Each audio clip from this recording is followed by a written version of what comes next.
Welcome to MJ channel. இன்றைக்கி நம்ம channel என்ன பார்க்க போகிறோம் அப்படின்னு சொல்லிட்டு பார்த்தீங்கன்னா, ஆதார் கார்டு யார் யாரெல்லாம் வச்சுருக்காங்களோ அவங்களுக்கு ஒரு முக்கியமான அப்டேட் ஒன்று வந்துருக்குது. ஸோ அதை பற்றி தான் நம்ம இந்த வீடியோவில் டீட்டெயிலாக பேச போகிறோம்.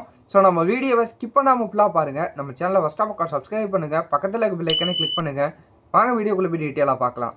ஸோ என்ன இந்த ஒரு அப்டேட் அப்படின்னு சொல்லிட்டு பார்த்தீங்கன்னா, ஸோ கடந்த 10 வருஷமாக யார் யாரெல்லாம் ஆதார் கார்டை அப்டேட் பண்ணாமல் பழைய அப்டேட்லேயே இருக்கிறாங்களோ, ஸோ அவங்களாம் பார்த்தீங்கன்னா புதுசாக அப்டேட் பண்ணணும். ஸோ யாராவது அட்ரஸ் மாற்றணும், இல்லை ஃபோட்டோ அப்டேட் பண்ணணும் அப்படின்னா இப்போ வந்து பார்த்தீங்கன்னா அதெல்லாம் அப்டேட் பண்ணணும் அப்படின்னு சொல்லிட்டு செப்டம்பர் 14 வரையும் பார்த்தீங்கன்னா கவர்மெண்ட்டில் டைம் கொடுத்துருந்தாங்க.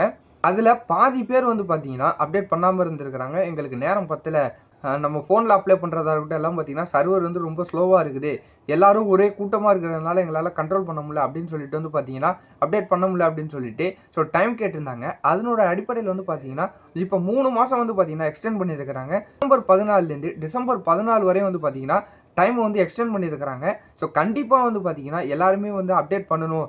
ஏன்னா இதில் வந்து பார்த்தீங்கன்னா குற்றம் நடக்காமல் பல பிரச்சனைகள் இல்லாமல் மாற்றணும். ஸோ உங்களுடைய ஃபோன் நம்பர் என்டர் பண்ணுறதாகட்டும், இல்லை உங்களுக்கு டேட் ஆஃப் பர்த்து, ஸோ அப்புறம் உங்களுடைய ஃபோட்டோ, உங்களுடைய அட்ரஸ் எது மாற்றணுனாலும் நீங்கள் கரண்ட்டாக நீங்கள் அப்டேட் பண்ணுங்கள். 10 வருஷத்துக்கு ஒரு தடவை வந்து பார்த்தீங்கன்னா கண்டிப்பாக ஆதாரில் வந்து அப்டேட் பண்ணணும். ஏன்னு பார்த்தீங்கன்னா இந்த ஆதாரை தான் இப்போ எல்லாத்துக்குமே நம்ம யூஸ் பண்ணிக்கிட்டு இருக்கோம். ஸோ பேங்க் அக்கௌண்ட் ஓப்பன் பண்ணுறதா இருக்கட்டும், இல்லை ஒரு பாஸ்போர்ட் அப்ளை பண்ணுறதா இருக்கட்டும், எல்லாத்துக்குமே வந்து பார்த்தீங்கன்னா ஆதாருங்கிறது இப்போ வந்து முக்கியமாக கொண்டு வந்துட்டாங்க.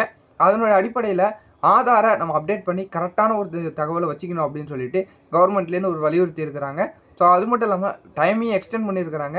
இந்த குறுகிய காலத்தில் பாதி பேரால் அப்டேட் பண்ண முடியல அப்படின்னு சொல்லிட்டு இன்னொரு ஒரு 3 மாதம் வந்து பார்த்தீங்கன்னா டைம் கொடுத்துருக்குறாங்க. இது ரொம்பவே ஒரு நல்ல விஷயம். ஸோ இந்த 3 மாதத்துக்குள்ளே வந்து பார்த்தீங்கன்னா கண்டிப்பாக வந்து அப்ளை பண்ணிக்கலாம். நீங்கள் எல்லாருமே தெரியாதவங்க ப்ரௌசிங் சென்டரில் போய் அப்ளை பண்ணிக்கலாம். அப்படி இல்லைங்கிறவங்க ஸோ ஃபோன் மூலியமாகவே நீங்கள் myuday.government.in ஸோ நீங்கள் அந்த வெப்சைட்டில் போனாலே நீங்கள் அதில் வந்து பார்த்தீங்கன்னா அப்டேட் பண்ணிக்கலாம். போயிட்டு நீங்கள் என்னென்னலாம் சேஞ்ச் பண்ணணுமோ எல்லாத்தையும் சேஞ்ச் பண்ணிக்கலாம். உங்களுடைய டாக்குமெண்ட் ப்ரூஃபாகவும் நீங்கள் எல்லாத்தையும் அதில் ஆட் பண்ணி ஸோ உங்களுடைய ஆதாரை நீங்கள் கரெக்டாக வச்சுங்க. ஸோ இந்த மாதிரி ஒரு நல்ல தகவலை தெரிஞ்சதுக்கு வந்து பார்த்தீங்கன்னா நம்மளுடைய சேனலை வந்து பார்த்தீங்கன்னா சப்ஸ்கிரைப் பண்ணி வச்சுங்க. அது உங்களுக்கு ரொம்பவே யூஸ்ஃபுல்லாக இருக்கும். இதே மாதிரி நல்ல தகவலோட நான் உங்களை மறுபடியும் வந்து சந்திக்கிறேன்.